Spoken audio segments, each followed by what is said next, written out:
Hello दोस्तों, मैं Pratap Singh. Education के इस ऑनलाइन प्लेटफॉर्म पे आप सभी का स्वागत है। राजस्थान हिस्ट्री की इस क्लास में आज का हमारा जो टॉपिक है वो है चौहान राजवंश। कौन सा राजवंश? चौहान राजवंश। पृथ्वीराज चौहान इस चौहान वंश के सबसे महत्वपूर्ण और सबसे आपके प्रसिद्ध राजा हुए हैं, जिन्होंने तराइन का युद्ध लड़ा था। कौन सा युद्ध लड़ा था? तराइन का युद्ध लड़ा था।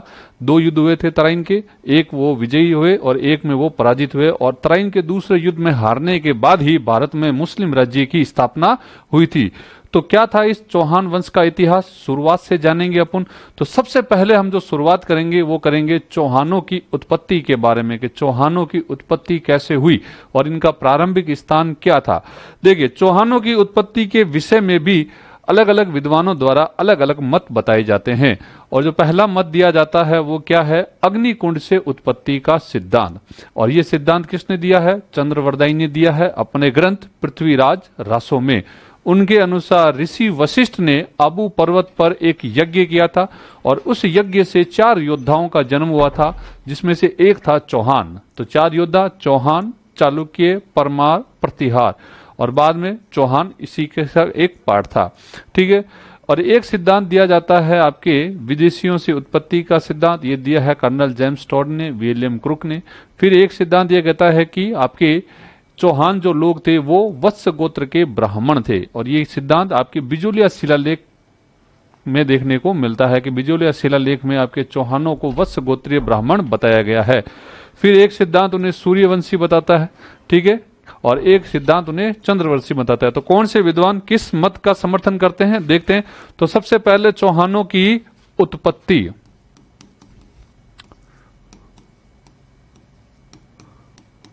चौहानों की उत्पत्ति, और इसमें अपने पहले नंबर 1 अग्निकुंड से उत्पत्ति का सिद्धांत। अग्निकुंड से उत्पत्ति का सिद्धांत। कौन सा सिद्धांत? अग्निकुंड से उत्पत्ति का सिद्धांत। और यह सिद्धांत किसने दिया है? चंद्रवरदाई ने। यह सिद्धांत किसने दिया? चंद्रवरदाई ने। और चंद्रवरदाई का ग्रंथ कौन सा है? पृथ्वीराज रासो। पृथ्वीराज रासो चंद्रवरदाई के ग्रंथ का नाम है, पृथ्वीराज रासो। तो इसमें इन्होंने क्या कहा है कि आपके ऋषि वशिष्ठ थे। ऋषि वशिष्ठ, इन्होंने आबू पर्वत पर यज्ञ किया था। कहां पर यज्ञ किया था? आबू पर्वत पर यज्ञ किया था। और इस यज्ञ से 4 योद्धाओं का जन्म हुआ था। और 4 योद्धा आपके चौहान, चालुक्य, परमार और प्रतिहार, इन 4 योद्धाओं का। और अपन को चर्चा किसकी करनी है? चौहान राजवंश की। ठीक है। अब ये जो अग्निकुंड से उत्पत्ति का सिद्धांत है, तो ये दिया किसने? चंद्रवरदाई ने। और चंद्रवरदाई का समर्थन किसने किया है? समर्थन करने वाले विद्वानों में है एक तो आपके मुहणोत नैन्सी। मुहणोत नैन्सी, इन्हें राजपुताने का अबुल फजल कहा जाता है। और दूसरे हैं आपके सूर्यमल मिश्रण। सूर्यमल मिश्रण। तो इन दोनों ने भी इस सिद्धांत का क्या किया है? समर्थन किया है। ठीक है। तो पहला सिद्धांत अग्निकुंड से उत्पत्ति का सिद्धांत। फिर आगे चर्चा करते हैं दूसरा सिद्धांत कौन सा है। देखिए, जो दूसरा सिद्धांत है वो है वत्स गोत्रीय ब्राह्मण। कि चौहानों को क्या बताया है? वत्स गोत्र का ब्राह्मण बताया गया है। और ये आपके किस में बताया गया है? बिजोलिया शिलालेख में। बिजोलिया शिलालेख में बताया गया है। किस में बताया गया है? बिजोलिया शिलालेख में बताया गया है। और बिजोलिया शिलालेख का आपके लेखक कौन था? गुणभद्र। लेखक कौन था? गुणभद्र। और ये आपके किसने लगाया था? जैन श्रावक था लोलाक, उन्होंने लगाया था। ठीक है। और इसका समर्थन और किसने किया है? इसका समर्थन किया है आपके दशरथ शर्मा ने। किसने किया है? दशरथ शर्मा ने। और जान कवि ने। किसने? जान कवि। जान कवि का ग्रंथ है कायम खां रासो। ठीक है। तो एक सिद्धांत तो अग्निकुंड से उत्पत्ति का सिद्धांत हो गया, और जो दूसरा सिद्धांत है वो है हमारे कौन सा सिद्धांत? वत्स गोत्र का ब्राह्मण बताया गया है किन्हें? चौहानों को। ठीक है। तो ये सिद्धांत किसने दिया? बिजुलिया शिलालेख में इसका प्रमाण मिलता है। और दूसरा समर्थन करने वाला कौन है? दशरथ शर्मा और जानकवि। ठीक है। तीसरा देखते हैं। तीसरा जो बताया है वो आपके बताया है सूर्यवंशी थे। कौन थे? सूर्यवंशी। चौहान कौन थे? सूर्यवंशी। और ये किसने बताया है आपके? देखिए इसमें एक तो आता है आपके जयानक, विद्वान है। दूसरा आपके नयन चंद्र सूरी।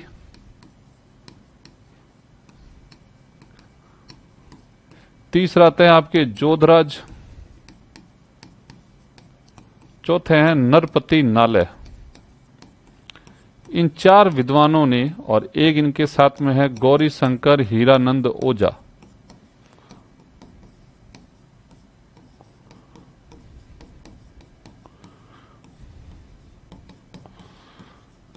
इन पांचों ने क्या कहा है कि चौहान कौन थे? आपके सूर्यवंशी थे। इनकी उत्पत्ति सूर्य से बताई गई है।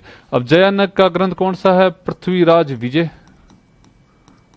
जयानक का ग्रंथ पृथ्वीराज विजय। वहीं नयन चंद्र सूरी का आपके हमीर महाकाव्य।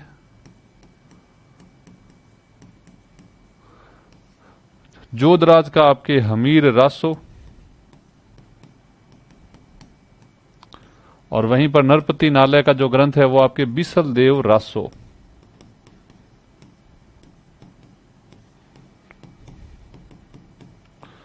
और गौरीशंकर हीरानंद और राजपुताने का प्राचीन इतिहास। इनकी बुक का नाम राजपुताने का प्राचीन इतिहास, ये इनकी बुक का नाम है। तो इन पांचों के अनुसार चौहानों की उत्पत्ति सूर्य से बताई गई है। सूर्यवंशी क्षत्रिय बताया गया है। ठीक है। फिर आगे एक और सिद्धांत आता है इन्हीं का अपने, वो बताया गया है चंद्रवंशी। चौहानों को क्या बताया गया है? चंद्रवंशी बताया गया है। और ये बताने वाले कौन है आपके? कहां से प्रमाण मिलता है? एक तो हांसी अभिलेख से मिलता है, हरियाणा से मिला है हांसी अभिलेख से। और दूसरा जो प्रमाण मिला है वो हमें अचलेश्वर अभिलेख से या शिलालेख से। अचलेश्वर शिलालेख से मिला है। किससे मिला है? अचलेश्वर शिलालेख से इसका प्रमाण मिला है। ठीक है। तो सूर्यवंशी और चंद्रवंशी। आगे बढ़ते हैं। फिर एक आता है आपके विदेशी जातियों से उत्पत्ति का सिद्धांत। विदेशी जातियों से उत्पत्ति। और ये बताने वाले कौन हैं? तो तीन लोगों का नाम आपके कर्नल जेम्स टॉड,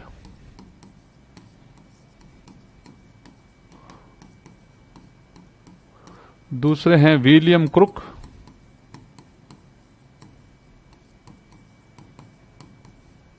और विंसेंट स्मिथ। विंसेंट स्मिथ है। तो विदेशी जातियां, जैसे कर्नल टॉड ने कहा है कि जो राजपूत थे, राजपूतों में ही चौहान थे, तो कर्नल टॉड ने यह कहा है कि जो राजपूत लोग हैं तो वो आपकी शक जाति के वंशज हैं, मतलब शकों से उनकी उत्पत्ति हुई है। वहीं विलियम क्रुक का कहना था कि आपके ये कुषाणों के थे। विंसेंट स्मिथ इनको हूणों से उत्पत्ति मानते हैं। ठीक है। तो विदेशी जातियों से उत्पत्ति का सिद्धांत। फिर एक आता है आपके खज जाति से उत्पत्ति का सिद्धांत।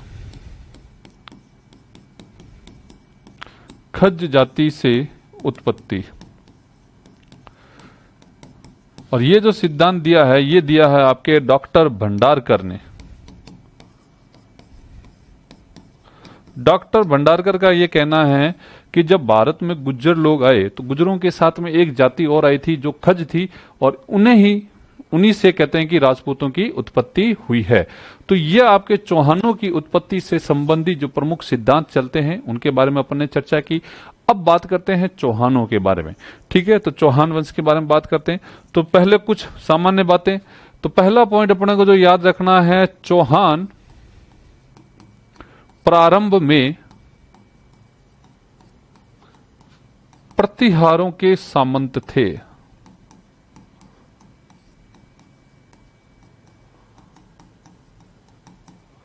किसके सामंत थे? प्रतिहारों के सामंत थे। देखिए, प्रश्न बनने में कैसे भी प्रश्न बन सकता है, हमको फैक्ट अच्छे से याद होना चाहिए। ठीक है, कई बार प्रश्न पूछा जाता है कि चौहान लोग शुरुआत में किसके सामंत थे। नीचे विकल्प दे दे, प्रतिहारों के, परमारों के, गोहिल के, राठौड़ों के, तो कुछ भी दे सकते हैं। तो आपको याद रखना है कि प्रतिहारों के थे। प्रश्न कैसे भी बन सकता है, हम जो पढ़ रहे हैं उसको हमको सारे फैक्ट अच्छे से याद होने चाहिए, कंफ्यूज नहीं होना चाहिए। केवल दिखावटी नहीं पढ़ना है कि हमने 4 घंटे लाइब्रेरी में बिताए, ठीक है, हम इतने पढ़े। उन 4 घंटों में आपने कितने फैक्ट याद किए वो मायने रखता है। ठीक है, आप भले एक पेज पढ़ो ढंग से, लेकिन उस एक पेज से कोई भी प्रश्न आए तो वो आपके गलत नहीं होना चाहिए। हमेशा ऐसी पढ़ाई करो। आप 6 घंटे लाइब्रेरी में बैठे हो, पन्ने पलट रहे हो, फैक्ट आपको एक भी अच्छे से याद नहीं हुआ, ढंग से याद नहीं हुआ, सब में कंफ्यूजन है कि आप सोचते हो कि मैं विकल्प देख करके आंसर का पता लगा लूंगा। एग्जामिनर ऐसे ऐसे विकल्प देता है, सब सही लगते हैं। क्या लगते हैं? सब सही लगते हैं, और बाद में अपन सोचते हैं कि काश ढंग से पढ़ा होता, लेकिन वो समय निकल चुका होता है। ठीक है, अब देखिए आगे। तो सबसे पहला पॉइंट आपके, चौहान प्रारंभ में किसके सामंत थे? तो प्रतिहार जो राजवंश है तो उनके सामंत थे। दूसरा पॉइंट, चौहानों का जो प्रारंभिक स्थान है वो कौन सा था? चौहानों का प्रारंभिक स्थान वो था सपादलक्ष।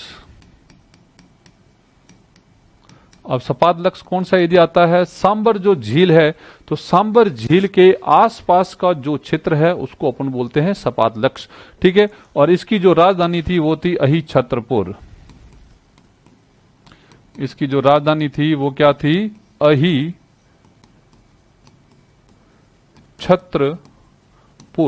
जिसे अपन नागौर भी कह सकते हैं। क्या बोल सकते हैं? नागौर भी कह सकते हैं। फिर आ जाइए नेक्स्ट अपने, इनके कुल देवता कौन है चौहानों के? इनके कुल देवता हर्षनाथ जी। सीकर में बना हुआ है इनका मंदिर, हर्षनाथ जी। कुल देवी शाकंभरी माता। कुल देवी कौन सी है? शाकंभरी माता। और इनकी जो आराध्य देवी है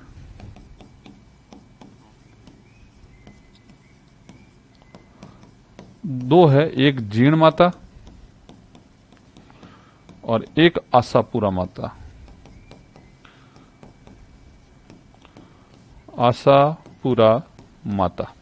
ठीक है, क्योंकि चौहानों की कई शाखाएं हैं, जैसे नाडोल के जो चौहान है वो आशापुरी माता को मानते हैं, बाकी के जो चौहान है वो आपकी शाकंभरी माता को अपनी इष्ट देवी मानते हैं। ठीक है, तो चौहान शुरुआत में प्रतिहारों के सामंत थे। इनका जो शुरुआती स्थान था सपादलक्ष था। इनके जो कुल देवता है हर्षनाथ जी, कुल देवी शाकंभरी माता और आराध्य देवी जीण माता और आपके आशापुरी माता है। ठीक है, नेक्स्ट लिखिए अपने आगे, चौहान वंश। तो सबसे पहले अपन पढ़ेंगे, चौहानों की कई शाखाएं हैं, तो इसमें सबसे पहले अपन किसका जिक्र करेंगे? अजमेर के चौहान।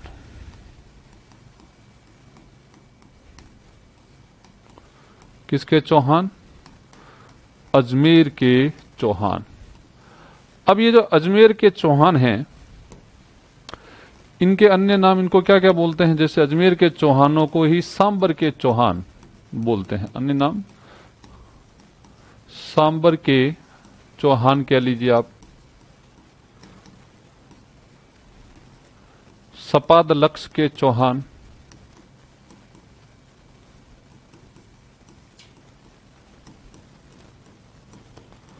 और शाकंभरी के चौहान।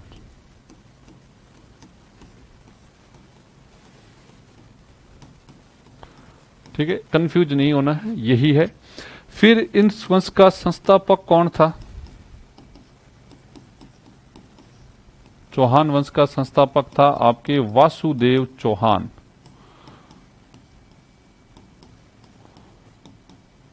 स्थापना कब की थी? 551 ईस्वी में। इसकी राजधानी क्या थी? सांबर। राजधानी क्या थी? सांबर। और वासुदेव चौहान ने कहते हैं कि आपके सांबर झील का निर्माण कराया था।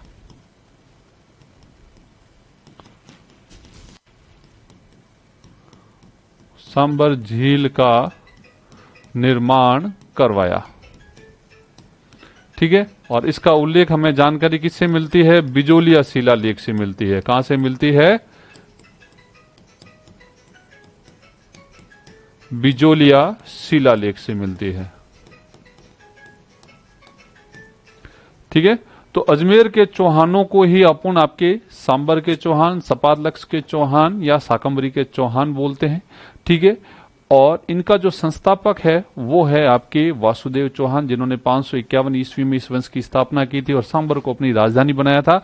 और इन्होंने सांबर झील का निर्माण कराया था, जिसका प्रमाण हमें जो मिलता है वो कहां से मिलता है? बिजोलिया शिलालेख से मिलता है। नेक्स्ट आगे चर्चा करते हैं अगले राजाओं के बारे में। देखिए, अगले जो राजा हैं वो आते हैं दुर्लभ राज। दुर्लभ राज प्रथम। ठीक है, अब कहते हैं कि ये आपके प्रतिहार राजा, ये प्रतिहार राजा वत्स राज के सामंत थे।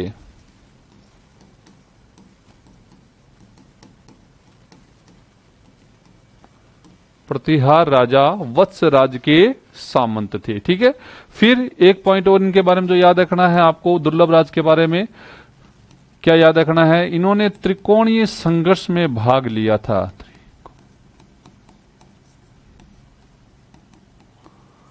त्रिकोणीय संघर्ष में भाग लिया था और मृत्यु हो गई थी। ठीक है, त्रिकोणीय संघर्ष क्या है आपके? देखिए, पाटलिपुत्र पहले भारत का प्रमुख केंद्र था। शुरुआत में मौर्य काल में, गुप्त काल के समय पाटलिपुत्र भारत का प्रमुख केंद्र रहा था। अब उसके बाद में जो पाटलिपुत्र के पतन के बाद में भारत का जो सेंटर पॉइंट बनता है वो होता है कन्नौज। क्या बनता है? कन्नौज। तो कन्नौज पर अधिकार करने को लेकर 3 राजवंशों में संघर्ष होता है, तो उसे अपन बोलते हैं त्रिकोणीय संघर्ष। उसमें से पहला जो राजवंश था उसे अपन बोलते हैं प्रतिहार वंश, दूसरा था राष्ट्रकूट वंश और तीसरा बंगाल का पाल वंश। ठीक है, तो आपके प्रतिहारों के सामंत थे चौहान, तो चौहानों की तरफ से ये किसने भाग लिया था? आपके दुर्लभ राज ने। अगले जो चौहान राजा आए वो थे आपके गुवक प्रथम। गुवक प्रथम। ठीक है, अब इनके बारे में क्या याद रखना है? ये आपके प्रथम स्वतंत्र चौहान राजा थे। प्रथम स्वतंत्र चौहान राजा। ठीक है, स्वतंत्र होने से पहले ये आपके प्रतिहार राजा नागभट्ट सेकंड के सामंत थे।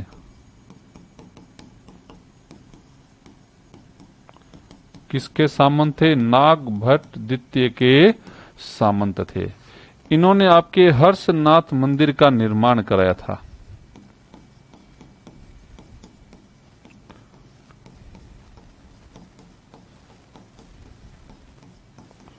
क्या किया था? हर्षनाथ मंदिर का निर्माण कराया था। और हर्षनाथ मंदिर है कहां पर?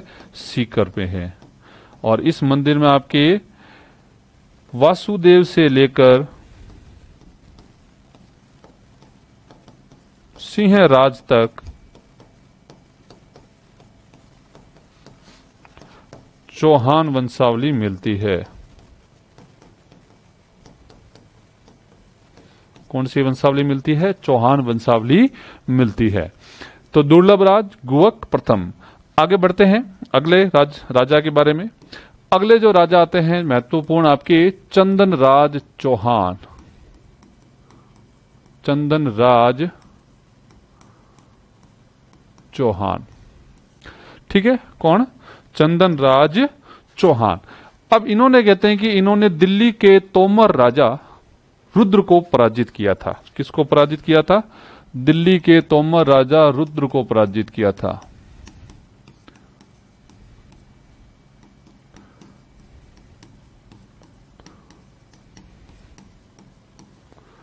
रुद्र को पराजित किया। किसको पराजित किया? रुद्र को पराजित किया था, ठीक है। इनकी जो पत्नी थी वो कौन थी? रुद्राणी। इनकी पत्नी कौन थी? रुद्राणी थी। और ये आपके रुद्र की बहन थी। रुद्र की बहन थी, ठीक है। अब रुद्राणी के बारे में क्या क्या बातें याद रखनी है? इसका अन्य नाम आत्मप्रभा। क्या नाम था? आत्मप्रभा। शिव की भक्त थी।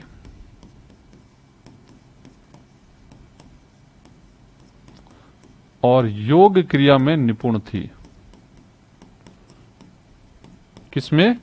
योग क्रिया में निपुण थी। इसे राजस्थान की योगिनी रानी भी बोलते हैं। राजस्थान की योगिनी रानी, ठीक है। और ये आपके कहते हैं कि प्रतिदिन पुष्कर झील में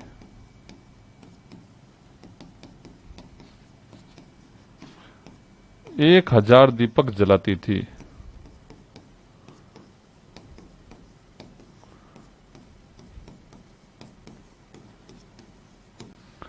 तो आपके जो राजा हैं चंदन राज, तो उनकी जो पत्नी थी वो फेमस थी रुद्राणी। आत्मप्रभा नाम है। प्रतिदिन पुष्कर झील में 1000 दीपक प्रज्वलित करती थी, जलाती थी। और इन्हें राजस्थान की योगिनी रानी के नाम से भी जाना जाता है। आगे बढ़ते हैं अगले राजा।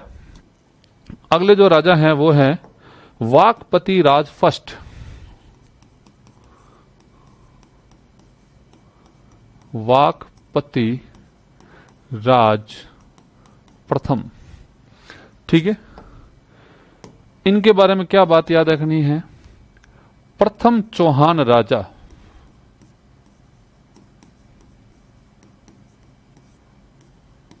प्रथम चौहान राजा जिन्होंने महाराजा की उपाधि धारण की। किसकी उपाधि धारण की? आपके महाराजा की उपाधि धारण की। तो चौहान वंश के पहले राजा वाकपति राज प्रथम, जिन्होंने आपके महाराजा की उपाधि धारण की। और कहा जाता है कि इन्होंने मान्यता के अनुसार 188 युद्ध लड़े इन्होंने,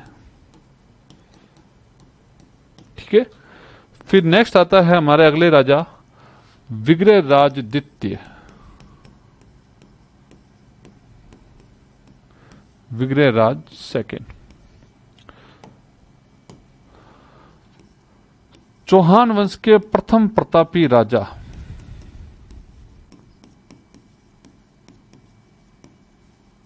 प्रथम प्रतापी राजा, ठीक है। इनके समय आपके चौहान चालुक्य संघर्ष हुआ था।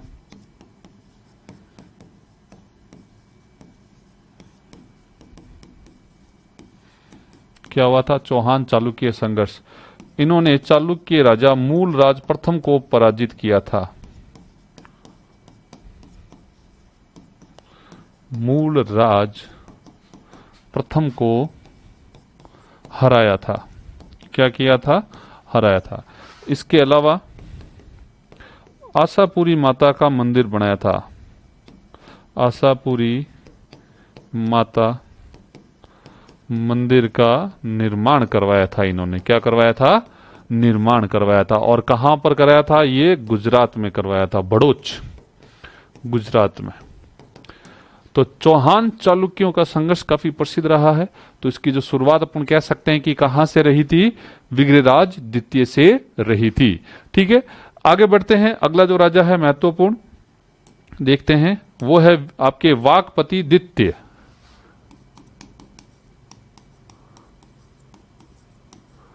वाकपति सेकंड। ठीक है, वाकपति सेकंड। अब इनके बारे में जो अपने को बात याद रखनी है, इनका पुत्र था आपके लक्ष्मण चौहान। पुत्र कौन है? लक्ष्मण चौहान। और इसने आपके नाडोल के चौहान वंश की स्थापना की थी। नाडोल के चौहान वंश की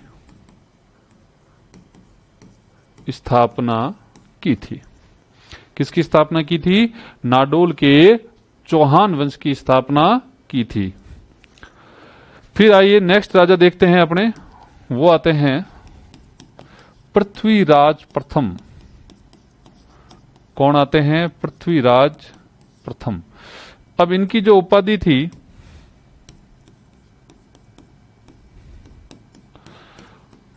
परम भट्टारक,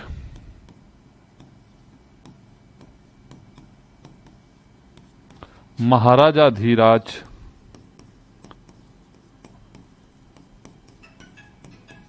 महाराजा धीराज परमेश्वर। क्या थी? महाराजा धीराज परमेश्वर थी। ठीक है, और इनका पुत्र कौन था आपके? अजय राज, जिन्होंने अजमेर शहर बसाया था। क्या बसाया था? और अजमेर दुर्ग का निर्माण करवाया था। तो अब अपन जो चर्चा करेंगे किसके बारे में करेंगे? अजय राज के बारे में चर्चा करेंगे। ठीक है, देखते हैं अजय राज। तो अब जो राजा है हमारा अजय राज, इनका जो टाइम पीरियड माना जाता है 1013 से 1033 ईस्वी के बीच में। अब सबसे पहले 1013 ईस्वी अजमेर शहर बसाया। इन्होंने क्या किया था? अजमेर शहर बसाया था। ठीक है, फिर इसे राजधानी बनाया।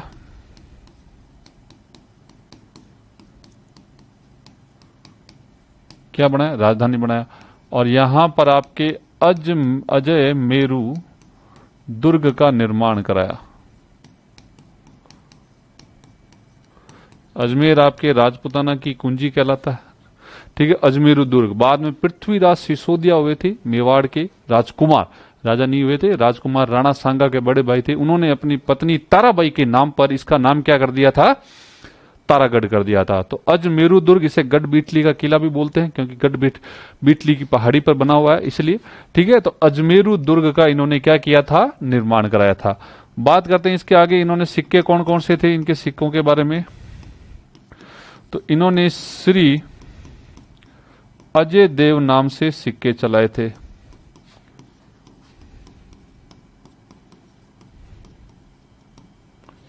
नाम के सिक्के। दूसरा, लक्ष्मी की आकृति के सिक्के।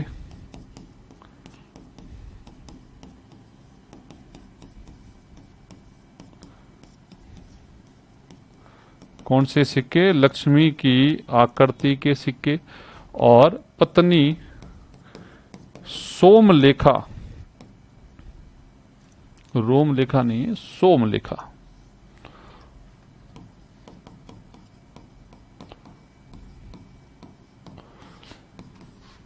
के नाम के सिक्के चलाए।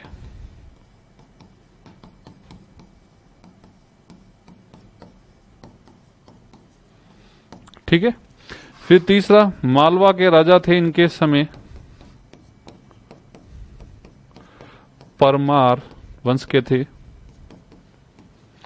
नरवर्मन को पराजित किया था। नरवर्मन को हराया था।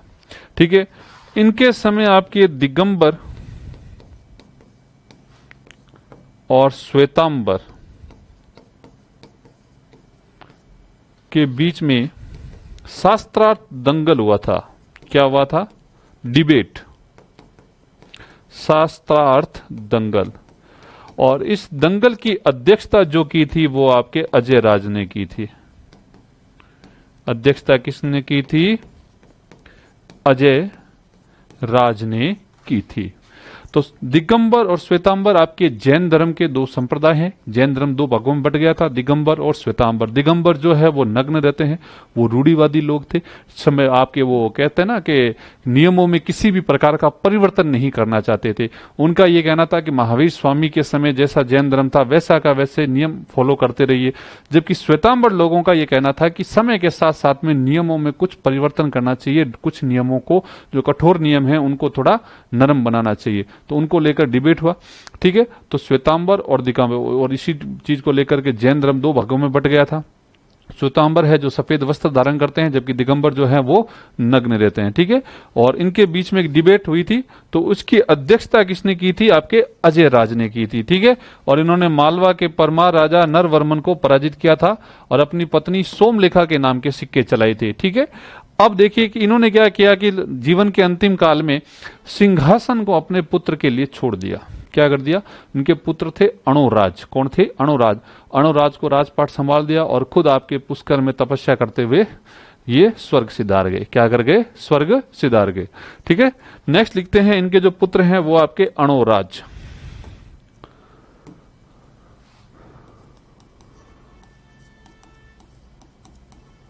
अरणोराज, या फिर इन्हें आनाजी भी बोलते हैं।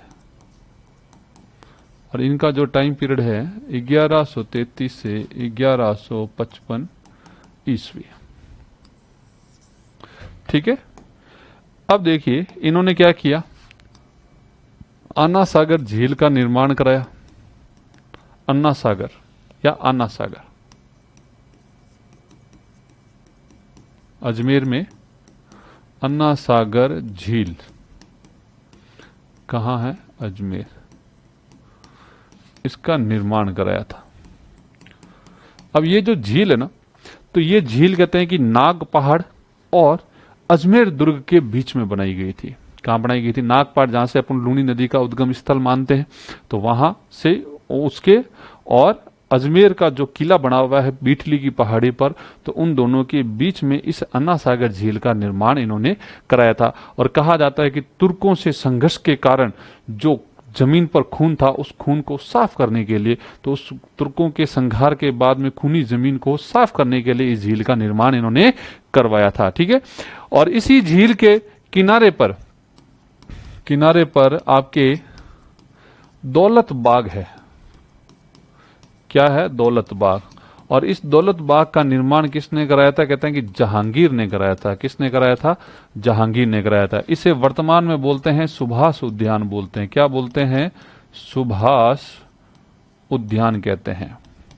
ठीक है, और यहीं पर कहते हैं कि जो नूरजहां की माता थी अस्मत बेगम, नूरजहां जहांगीर की पत्नी थी नूरजहां की माता थी अस्मत बेगम ने गुलाब से इत्र निकालने की विधि का आविष्कार किया था। नूरजहां की माता ने इत्र की विधि खोजी थी, इत्र निकालने की विधि की खोज की थी।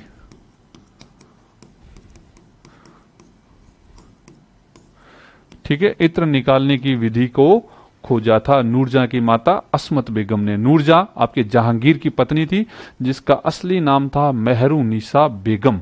क्या नाम था? मेहरुनिसा बेगम। नेक्स्ट आपके इन्होंने आपके वरहा मंदिर का निर्माण कराया था। वरहा मंदिर का निर्माण करवाया था। कहां पर कराया था? पुष्कर में। किधर करवाया? पुष्कर में करवाया था। ठीक है, इसके अलावा इनके चौहान चालुक्य संघर्ष हुआ था। चौहान चालुक्य क्या हुआ था? संघर्ष किसको लेकर? साम्राज्य विस्तार को लेकर। साम्राज्य विस्तार को लेकर। ठीक है, साम्राज्य विस्तार को। और जो चालुक्यों के राजा थे, बाद में समझौता हो गया जय सिंह, और इनकी जो पुत्री थी कांचन देवी, कौन थी? कांचन देवी। और कांचन देवी का जो विवाह है वो आपके किसके साथ कर दिया गया? अणोराज के साथ में कर दिया गया। किसके साथ कर दिया गया? अणोराज के साथ में कर दिया गया। तो इन्होंने चालुक्य राजा आपके जय सिंह के साथ में संघर्ष किया था साम्राज्य विस्तार को लेकर के, बाद में समझौता हो गया और उन्होंने अपनी पुत्री, जय सिंह ने अपनी पुत्री कांचन देवी का विवाह किसके साथ में कर दिया? अणुराज के साथ में कर दिया। ठीक है, नेक्स्ट आगे देखते हैं अणुराज के बारे में।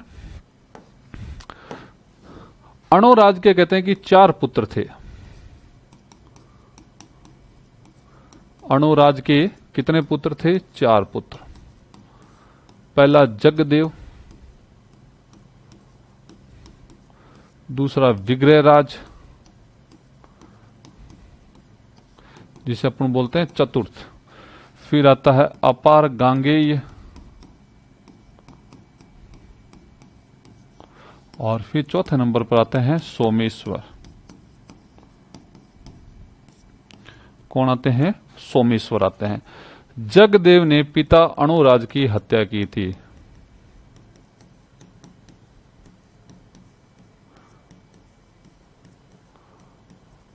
क्या की थी? अणुराज की हत्या की थी। ठीक है, और इन्हें आपके चौहानों का पितृहंता कहा जाता है। चौहानों का पितृहंता कहते हैं जगदेव को। किसको बोलते हैं? जगदेव को। ठीक है, याद रखिएगा, चौहानों का पितृहंता, पिता अणुराज की हत्या की थी। अब जगदेव के बाद में जो राजा बने वो कौन थे? विग्रहराज चतुर्थ। कौन बने? विग्रहराज चतुर्थ, अगले जो राजा बने। विग्रहराज चतुर्थ 1158 से 63 ईस्वी तक। अब इनके बारे में देखिए, इनका एक तो अन्य नाम क्या है? अन्य नाम इनका बोला जाता है बीसल देव। अभी अपन ने पढ़ा था बीसल देव रासो नरपति नाले की रचना, बीसल देव। इनकी जो उपाधि है वो है कवि बांधव। कौन सी उपाधि है? कवि बांधव की उपाधि है। ठीक है, इनका जो काल है क्या कहलाता है? चौहानों का स्वर्ण काल। क्या कहलाता है? चौहानों का स्वर्ण काल कहलाता है। दूसरा कलम, कटार, कला का काल कहलाता है। कि साहित्य की भी रचना खूब हुई, ठीक है, स्थापत्य का भी निर्माण हुआ और साम्राज्य विस्तार भी किया गया। तो कलम, कटार, कला, ठीक है, तीनों का काल कहलाता है। किसका? विग्रहराज चतुर्थ का काल। अब इनके दरबारी विद्वान कौन थे? दरबारी विद्वान एक तो थे आपके सोमदेव, और सोमदेव का जो ग्रंथ है वो आपके ललित विग्रहराज। सोमदेव का ग्रंथ कौन सा है? ललित विग्रहराज। और दूसरे विद्वान थे आपके नरपति नालह। इनका है बिसल देव रासो।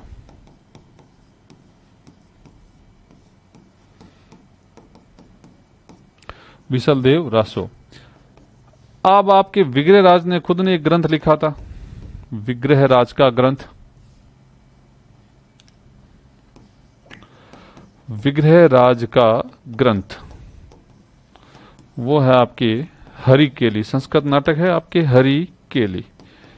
इसमें आपके भगवान शिव और अर्जुन के बीच में संवाद है।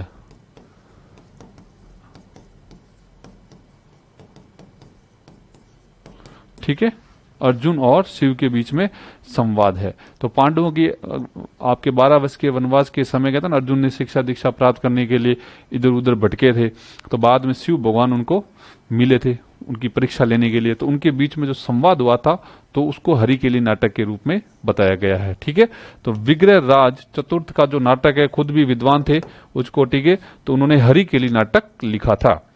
आगे देखिए, विग्रह राज ने किस किस को हराया? हराने वालों में थे, एक तो आपके देखिए चालुक्य राजा गुजरात के, वो थे आपके कुमारपाल, इनको हराया था। ठीक है, दूसरा आपके कन्नौज के राजा थे विजय सिंह,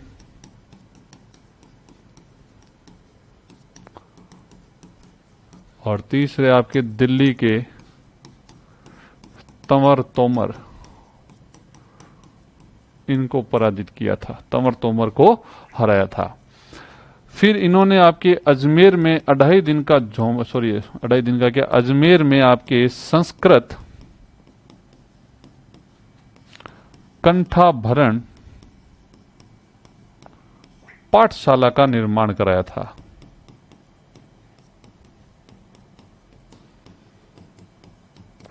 और इसकी जगह आपके इसको तोड़कर अढ़ाई दिन का झोंपड़ा मस्जिद बनाई गई थी। अढ़ाई दिन का झोंपड़ा मस्जिद बनाई थी, और वो बनाई किसने थी? कुतुबुद्दीन ऐबक ने। गुलाम वंश का जो राजा था कुतुबुद्दीन ऐबक मोहम्मद गोरी का दास था। ठीक है, तो इसे अढ़ाई दिन का झोंपड़ा, यहाँ पे पहले एक संस्कृत विद्यालय था, उस विद्यालय को तोड़ करके कुतुबुद्दीन ऐबक ने क्या बना दिया? अढ़ाई दिन का झोंपड़ा मस्जिद बना दी थी। ठीक है, और ये राजस्थान की पहली मस्जिद मानी जाती है। क्या मानी जाती है? राजस्थान की पहली मस्जिद मानी जाती है। ठीक है, तो ज्यादातर शुरुआत में जो इमारतें बनाई गई है इस्लामिक आर्किटेक्चर में, तो वो किसी ना किसी हिंदू इमारत पर ही उसको तोड़ करके कन्वर्ट करके, ठीक है, होता क्या था, खासकर जो मंदिर में जो शिखर होता था, तो शिखर को तोड़कर गुंबद बना दिया जाता था। ठीक है, और जो गर्भगृह होता था तो उनके वहां पे वो जो मजार टाइप बनाई जाती है तो वो बना दिया जाता था, तो ये मंदिर का मस्जिद बन दिया जाता था।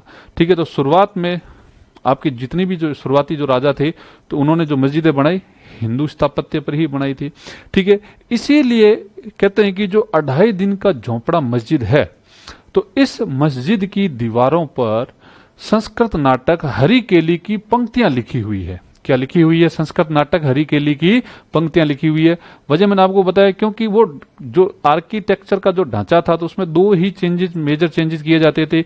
एक तो आपकी स्तंभ या आपकी शिखर की जगह गुंबद बना दिया जाता था, और दूसरा गर्भगृह की जगह वो मजार टाइप बना दी जाती थी, और बाकी का जो सेम आर्किटेक्चर होता था उसी को यूज कर लिया जाता था। तो अढ़ाई दिन का झोंपड़ा नामक मस्जिद पर आपके संस्कृत नाटक हरिकेली की पंक्तियां लिखी हुई है। क्यों? क्योंकि पहले ये एक संस्कृत पाठशाला थी और इसी की जगह आपके अढ़ाई दिन का मस्जिद बनाई गई थी। ठीक है, ठीक है, नेक्स्ट आपके देखते हैं अगले जो राजा आए, अगले राजा थे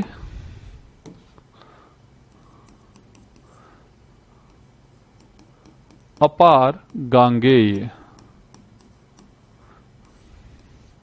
ठीक है, अणुराज के ही पुत्र थे। इनकी हत्या किसने कर दी थी? आपकी पृथ्वीराज द्वितीय ने। किसने कर दी थी? पृथ्वीराज। और ये कौन थे? आपके जगदेव के पुत्र थे। किसके पुत्र थे? जगदेव के। और ये क्या थे? निसंतान थे। तो अगले राजा कौन बने? सोमेश्वर। कौन बने? सोमेश्वर।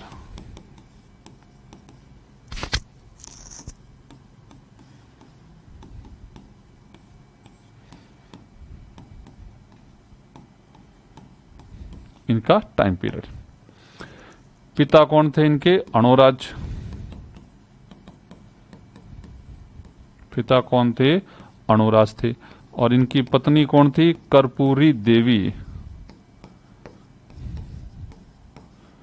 कर्पूरी देवी आपके दिल्ली के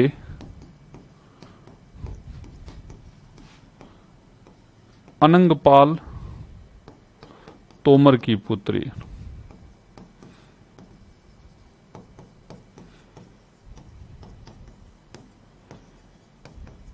ठीक है, और सोमेश्वर के ही पुत्र कौन वे? पृथ्वीराज चौहान तृतीय।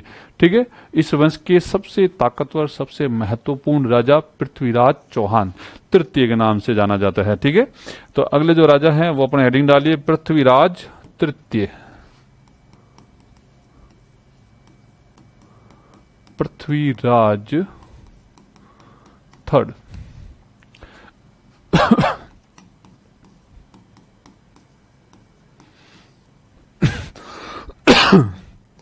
अब देखिए इनके बारे में, पृथ्वीराज थर्ड के बारे में। सबसे पहले तो इनकी उपाधि क्या थी? एक तो इनको बोला जाता है दल पुंगल, विश्व विजेता। इसका मतलब क्या होता है? दल पुंगल का विश्व विजेता। दूसरा राय पिथौरा, पिथौरागढ़ जगह बसाई थी इन्होंने, ठीक है, अपनी राजधानी बनाई थी, तो राय पिथौरा। और फिर एक गार्जिसपति बोलते हैं इनको। क्या बोलते हैं? गार्जिसपति। गार्जिसपति का मतलब होता है निशानेबाज, बहुत ही बढ़िया निशानेबाज, तीरंदाज। क्या होता है? तीरंदाज। फिर इनके जो प्रधानमंत्री थे वो कौन थे? कैमास या कदमवास भी बोलते हैं। और इनके जो सेनापति थे वो थे भुवनमल।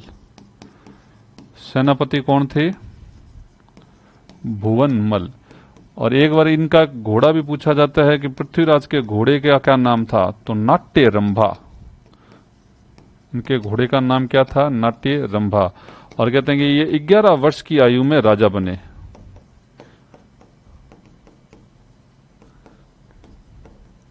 आयु में राजा बन गए थे।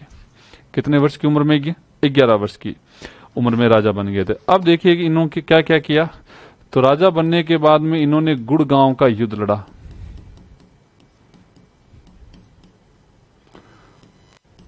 ईस्वी में कौन सा युद्ध लड़ा था? गुड़गांव का। ठीक है, किसके बीच में? इन्हीं के चाचा थे एक नागार्जुन, जो इनको हटा करके राज्य पर कब्जा करना चाहते थे, लेकिन पृथ्वीराज ने उन्हें पराजित कर दिया था। विजय कौन हुआ? पृथ्वीराज। ठीक है, इसके अलावा इन्होंने क्या किया था? भंडारकों का दमन किया था। क्या किया था? भंडारकों का दमन 1182 में। भंडारक कौन थे? सतलज प्रदेश की एक जाति थी। सतलज प्रदेश की एक जाति थी। ठीक है, क्या थी? जाति थी। अब देखिए आगे, इन्होंने एक विजय की थी, महोबा विजय। महोबा आपके चंदेल राजवंश की राजधानी थी। महोबा क्या थी? चंदेलों की राजधानी।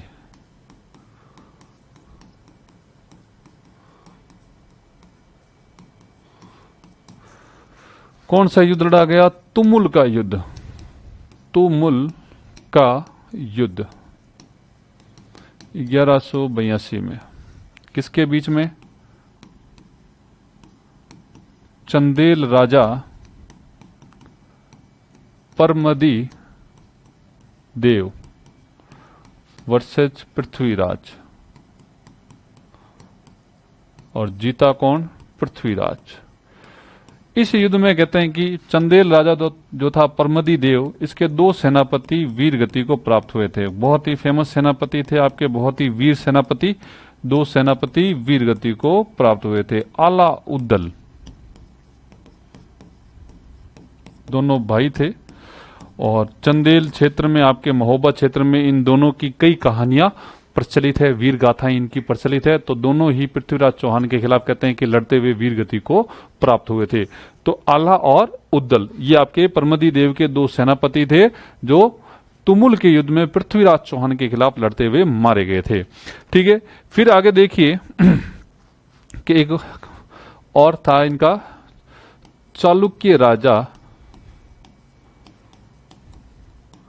भीमदेव द्वितीय को पराजित किया था।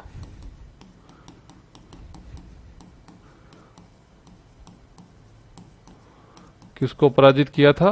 भीमदेव द्वितीय। ये भीमदेव द्वितीय वही है जिसने 1178 ईस्वी में मोहम्मद गोरी को हराया था आबू के युद्ध में। किसको हराया था? मोहम्मद गोरी को पराजित किया था, लेकिन बाद में पृथ्वीराज चौहान के हाथों ये पराजित हुए थे। ठीक है, तो चालुक्य राजा, कारण क्या था संघर्ष का? इच्छिनी राजकुमारी, इच्छिनी देवी राजकुमारी, और ये आबू की राजकुमारी थी। कहां की? आबू की राजकुमारी थी। कहां की राजकुमारी थी? आबू की राजकुमारी थी, याद रखिएगा, इच्छिनी देवी। और पृथ्वीराज ने इनसे क्या किया था? विवाह किया था। तो गुजरात के राजा भीमदेव द्वितीय भी इससे विवाह करना चाहते थे, जबकि इच्छिनी देवी पृथ्वीराज को प्यार करती थी और पृथ्वीराज ने भीमदेव द्वितीय को हरा करके इनसे शादी की। ठीक है, फिर अपन पढ़ते हैं तराइन के युद्ध के बारे में, जिसके लिए पृथ्वीराज को जाना जाता है। क्या किया जाता है? पृथ्वीराज को जाना जाता है। तराइन का प्रथम युद्ध 1191 में। मोहम्मद गोरी गजनी के राजा थे आपके। मोहम्मद गोरी वर्सेज पृथ्वीराज। ठीक है, और इसमें विजयी कौन हुआ? पृथ्वीराज चौहान विजयी हुए थे। दूसरा जो युद्ध है वो आपके तराइन का दूसरा युद्ध। तराइन का दूसरा युद्ध 1192 ईस्वी। 1192 ईस्वी। ठीक है, तो ये आपके वापस मोहम्मद गोरी वर्सेज पृथ्वीराज के बीच में हुआ था। किसके बीच में? पृथ्वीराज। इस बार कौन जीता? मोहम्मद गोरी जीता। पृथ्वीराज चौहान की क्या हो गई थी? पराजय हो गई थी। अब देखिए कि यहां पे स्टोरी क्या है कि तराइन का जो पहला युद्ध है आपके मोहम्मद गोरी और पृथ्वीराज चौहान के बीच में लड़ा गया। वजह क्या थी कि मोहम्मद गोरी ने आक्रमण करके भटिंडा, जिसे सरहिंद के नाम से जाना जाता था पहले, तो उस पर अधिकार कर लिया था। तो दोनों सेना, दोनों राजाओं के बीच में टकराव जरूरी हो गया। ठीक है, मोहम्मद गोरी आपके एक तुर्क आक्रमणकारी था और उसका जो मुख्य मकसद था भारत में इस्लामिक राज्य की स्थापना करना था। और मोहम्मद गोरी ने भारत पर जो पहला आक्रमण किया था वो किया था 1175 ईस्वी मुल्तान पर। कहां पर आक्रमण किया था? मुल्तान पर किया था। और उसके बाद में उसने जो सेकंड आक्रमण किया था वो किया था गुजरात पर। गुजरात के राजा भीमदेव द्वितीय ने मोहम्मद गोरी को बुरी तरह से पराजित किया। ठीक है, उसके बाद में क्या हुआ? मोहम्मद गोरी ने मीटिंग बुलाई। क्या की? मीटिंग बुलाई कैबिनेट की। कैबिनेट की मीटिंग बुला करके उसने अपने मंत्रियों से पूछा कि हमारे पास में सब कुछ था, धन थी, दौलत थी, सैनिक थे, घोड़े थे, तीरंदाज थे, फिर भी हम हार क्यों गए? हमारी हार का कारण क्या है? तो हार पर फिर मीटिंग हुई, एनालिसिस हुआ, विश्लेषण हुआ। तो बाद में मंत्री लोग इस निष्कर्ष पे पहुंचे, तो उनको वो चाणक्य वाली कहानी सुनाई गई मोहम्मद गोरी को कि भारत के एक का एक सेंटर बाग पे आक्रमण नहीं करना है, पहले सीमावर्ती राज्यों को जीतना है और फिर अंदर घुसना है। तो फिर मोहम्मद गोरी को कहानी समझ में आई चाणक्य वाली। तो मोहम्मद गोरी ने फिर कई वर्षों तक भारत के सीमावर्ती राज्यों को जीता था, विशेषकर पंजाब का जो एरिया है उसको जीता था। और फिर उसने दिल्ली और अजमेर के राजा पृथ्वीराज से संघर्ष मोल लिया। किससे? पृथ्वीराज के। और दोनों के बीच में तराइन का पहला युद्ध लड़ा गया। कहां लड़ा गया? तराइन का पहला युद्ध, हरियाणा में पड़ता है तराइन। इस युद्ध में पृथ्वीराज ने मोहम्मद गोरी को बहुत ही बुरी तरह पराजित किया।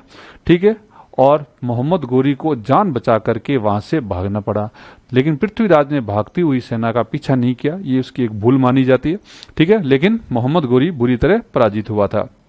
ठीक है, अब मोहम्मद गोरी ने फिर मीटिंग बुलाई।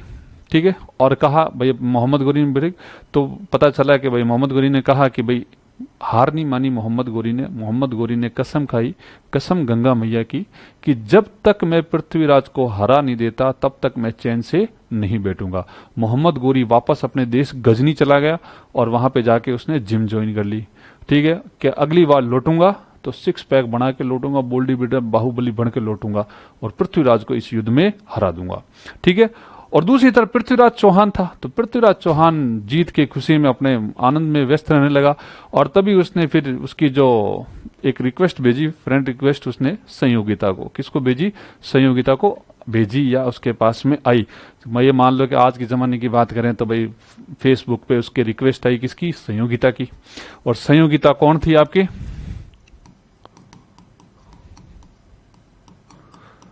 कन्नौज की राजकुमारी थी। कन्नौज के राजा थे जयचंद की पुत्री। किसकी पुत्री थी? जयचंद की पुत्री थी। ठीक है। जयचंद और पृथ्वीराज के बीच में 36 का आंकड़ा था दिल्ली पर अधिकार को लेकर के। जयचंद दिल्ली पर अपना दावा करता था कि वो दिल्ली मेरी है, पृथ्वीराज की हिम्मत है तो लेके बता। ठीक है। लेकिन जयचंद की पुत्री किससे प्रेम करने लगी? पृथ्वीराज से प्रेम करने लगी। ठीक है। तो उसने रिक्वेस्ट भेजी पृथ्वीराज को, पृथ्वीराज ने एक्सेप्ट कर ली। ठीक है। अब दोनों बेटे चैटिंग करे, वीडियो कॉलिंग करे। ठीक है। कि बाबू ने खाना खाया कि नहीं खाया वगैरह वगैरह।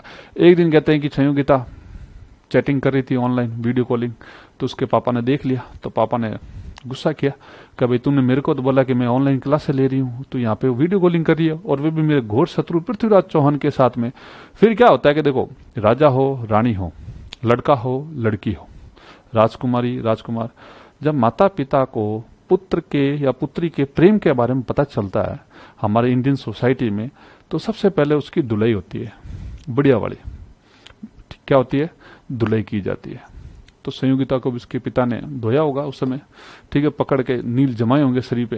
लेकिन संयोगिता बोल्ड लेडी थी, ठीक है। प्यार किया तो डरना क्या, इसके झुकता नहीं झुकाने से। ठीक है। बाद में कहते हैं कि उसके पिता ने संयोगिता का स्वयंवर आयोजित किया। क्या आयोजित किया? स्वयंवर।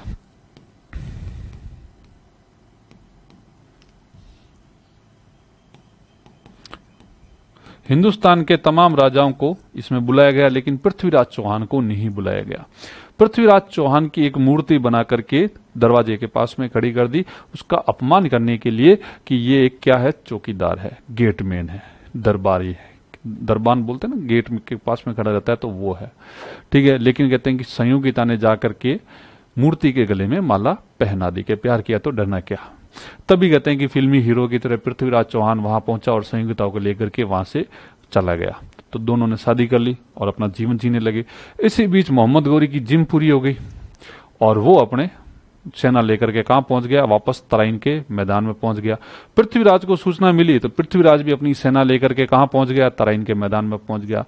अब कहते हैं कि युद्ध शुरू होने से पहले कहते हैं कि पृथ्वीराज चौहान ने एक संदेशा भिजवाया मोहम्मद गौरी को।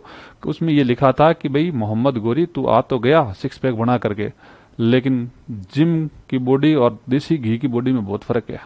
ठीक है। इस बार अगर तू मेरे हत्थे चढ़ गया तो याद रखना, पिछली बार की तरह तेरे को छोड़ूंगा नहीं मैं। और ये सा संदेश किसको भिजवा दिया? मोहम्मद गौरी को। और पृथ्वीराज का संदेश पाकर के मोहम्मद गौरी के पसीने आ गए कि भाई कुछ भी कहो, पिछली मार याद है कि अभी तक शरीर में दर्द है क्या। ठीक है। तो मोहम्मद गौरी ने यह सोचा कि भाई पृथ्वीराज चौहान एक वीर राजा है, राजपूत राजा है, और राजपूतों से हम आमने सामने का युद्ध नहीं जीत सकते। तो मोहम्मद गौरी ने चालाकी से काम लिया और उसने पृथ्वीराज को वापस संदेश भिजवाया कि भाई हम अपनी हार स्वीकार करते हैं। ठीक है। हमने अपने बड़े भाई को संदेश भिजवाया है, जैसे ही वो संदेश आएगा वैसे ही हम यहां से वापस चले जाएंगे। ऐसा संदेश उसने पृथ्वीराज के पास में भिजवा दिया। क्या कर दिया? पृथ्वीराज के पास में भिजवा दिया। और ऐसा संदेश पाकर के पृथ्वीराज क्या है कि निश्चिंत हो गया कि हम तो जीत गए, और जीत का उत्सव मनाने लगे। क्या करने लगे? जीत का उत्सव मनाने लगे। दूसरी तरफ मोहम्मद गौरी ने क्या करा? योजना बनाई। ठीक है। मोहम्मद गौरी ने क्या करा कि अपनी सेना को 4 भागों में बांट दिया कि भाई ये पृथ्वीराज का खेमा है, शिविर है, पृथ्वीराज का डेरा डाला हुआ है, सेना यहां पर है, तो हमें पृथ्वीराज की सेना पर सुबह आक्रमण करना है 4 बजे, चारों दिशाओं से। अपनी सेना को 4 भागों में बांट दिया और उन्हें गाइड किया कि पृथ्वीराज की सेना पर क्या बोलना है? धावा बोलना है। और कितने बजे बोलना है? सुबह 4 बजे, चारों दिशाओं से। क्योंकि मोहम्मद गौरी ये जानता था कि जो राजपूत लोग हैं, जो हिंदू लोग हैं, वो सूर्य उदय से बाद में लड़ते हैं, सूर्य उदय के बाद में लड़ते हैं, पहले नहीं लड़ते, और इस समय वो आक्रमण की कल्पना नहीं करेंगे। और मोहम्मद गौरी ने उसी समय आक्रमण किया। ठीक है। तो राजपूत लोग एकाएक हुए, इस आक्रमण को संभाल नहीं पाए क्योंकि वो तैयार नहीं थे। ठीक है। पृथ्वीराज ने हालात को संभालने की कोशिश की लेकिन संभाल नहीं पाए, तो वहां से वो उन्होंने निकलने का फैसला किया। लेकिन मुस्लिम सेना ने उन्हें पकड़ लिया गया। और इसके बाद में आगे दो कहानियां मिलती है, ठीक है, कि भाई युद्ध मोहम्मद गोरी जीत गया और पृथ्वीराज चौहान को पकड़ लिया गया। इसके बाद में दो कहानियां मिलती है। एक कहानी जिसे ज्यादातर इतिहासकार स्वीकार करते हैं, वो कहानी क्या है कि भाई मोहम्मद गोरी ने पृथ्वीराज चौहान को पकड़ लिया, उसकी आंखें फोड़ दी, अंधा कर दिया और बाद में उसकी हत्या कर दी गई। ठीक है, मोहम्मद गोरी ने पृथ्वीराज को गजनी में उसका दफना दिया। और दूसरी कहानी जो है वो किसने दी है, आपके चंद्रवरदाई ने दी है। और चंद्रवरदाई का ग्रंथ कौन सा है, पृथ्वीराज रासो। उसमें कहानी क्या मिलती है कि मोहम्मद गोरी ने चंद्रवरदाई को बंदी बना लिया, इसको पृथ्वीराज चौहान को बंदी बना लिया और उसकी आंखें फोड़ दी। क्या कर दी, आंखें फोड़ दी। अब कहते हैं कि चंद्रवरदाई अपने राजा की मदद करने के लिए कहा गया, मोहम्मद गोरी के पास में गया और मोहम्मद गोरी को जाकर के ये बोला कि आपने भले ही मेरे राजा की आंखें फोड़ दी हो, लेकिन मेरा राजा बिना देखे भी तीर चला सकता है। तो मोहम्मद गोरी ने उसको ये रिप्लाई दिया कि भाई आंखें उसकी फोड़ी है, दिमाग के पुर्जे तेरे हिल गए क्या, अंधा व्यक्ति कैसे तीर चला सकता है। ठीक है, तो चंद्रवरदाई ने उसको ये कहा कि डेमो दे दूं, क्या दूं, डेमो क्लास ले लो। ठीक है, तो अल्लाह इसके आपके मोहम्मद गोरी ने कहा कि भाई दे डेमो, अगर डेमो सही नहीं हुआ तो क्या तेरा डेमो बनाऊंगा, मैं क्या करूंगा, तेरा डेमो बनाऊंगा। तो पृथ्वीराज चौहान को बुलाया गया, उसके हाथ में तीर कमान दिया गया, लेकिन पृथ्वीराज चौहान बेटा तीर नहीं चला है, इधर उधर देखे, मतलब देखे क्या यूं यूं कर रहा, आंखें फोड़ी भी। ठीक है, अब मोहम्मद गोरी ने चंद्रवरदाई को कहा कि भाई ये तीर नहीं चला रहा, क्या बात है, तीर चलवाओ इसे। तो चंद्रवरदाई हंसने लगा। चंद्रवरदाई ने कहा कि भाई आप जितना सोचते हो उतना आसान नहीं है, मेरा जो राजा है एक वो स्वाभिमानी राजा है, एक राजपूत राजा है, किसी मामूली सैनिक के कहने पर तीर नहीं चलाएगा वो। ठीक है, एक राजा बोलेगा तो ही तीर चलाएगा। तो मोहम्मद गोरी ने कहा पहले बोलना था भाई, टाइम क्यों खोटी किया। ठीक है, तो मोहम्मद गोरी ने कहा मैं बोल दूंगा भाई, टेंशन क्यों ले रहा, वापस बुलाओ पृथ्वीराज चौहान को। ठीक है, तो पृथ्वीराज चौहान को वापस बुलाया गया। तब कहते हैं कि चंद्रवरदाई ने एक दोहे के माध्यम से पृथ्वीराज चौहान को मोहम्मद गोरी की लोकेशन बताई। वो दोहा क्या है कि 4 बांस 24 गज, अष्ट अंगुल प्रमाण, ता ऊपर सुल्तान है मत चुके चौहान के। 4 बांस 24 गज की दूरी पर कौन बैठा है, मोहम्मद गोरी, 8 हाथ ऊपर। ठीक है, हम मत चूक जे चौहान। तभी मोहम्मद गोरी कहता है कि पृथ्वीराज तीर चला, तभी उसकी आवाज सुनकर के मोहम्मद गोरी तीर चलाता, पृथ्वीराज चौहान तीर चलाता है और मोहम्मद गोरी के सीने में लगता है। ठीक है, और बाद में कहते हैं कि पृथ्वीराज चौहान पहले चंद्रवरदाई को मार देते हैं और फिर तलवार से खुद को मार लेते हैं। ठीक है, तो ये कहानी हमें कहां पर मिलती है, चंद्रवरदाई का जो ग्रंथ है पृथ्वीराज रासो, उसमें मिलती है। ठीक है, आज के समय में अधिकतर इतिहासकार इस कहानी को सत्य नहीं मानते हैं, क्योंकि कहते हैं कि चंद्रवरदाई अगर मोहम्मद गोरी की मृत्यु, मोहम्मद गोरी की हत्या अगर पृथ्वीराज ने की होती तो जो चंदावर का युद्ध है वो किसने लड़ा, क्योंकि मोहम्मद गोरी और जयचंद के बीच में ही दिखाया जाता है। और दूसरा कहते हैं कि मोहम्मद गोरी की जो हत्या हुई थी वो आपके खोखरों ने की थी। किसने की थी, खोखरों ने की थी, 1205 या 6 ईस्वी में की थी। ठीक है, तो अब देखिए कि पृथ्वीराज के दरबारी विद्वान कौन कौन से थे। दरबारी विद्वान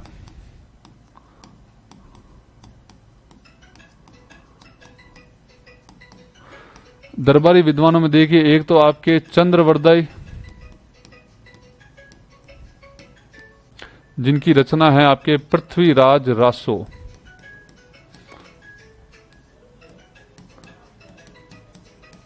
कौन सी रचना है, पृथ्वीराज रासो। फिर दूसरी है आपके जयानक, जयानक का जो ग्रंथ है पृथ्वीराज विजय।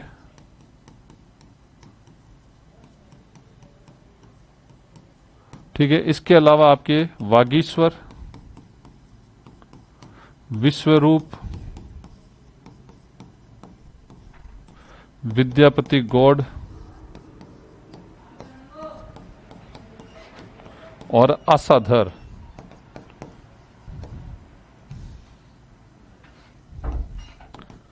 आसाधर ये सभी आपके पृथ्वीराज चौहान के क्या थे, दरबारी विद्वान थे। ठीक है, तो ये हमारा जो अजमेर का चौहान वंश था ये कंप्लीट हुआ। ठीक है, चौहानों की कई शाखाएं थी, जैसे जालोर के चौहान, रणथंभौर के चौहान, तो उनकी चर्चा हम अगली क्लास में करेंगे। तब तक के लिए बहुत बहुत धन्यवाद। जय हिंद, जय भारत।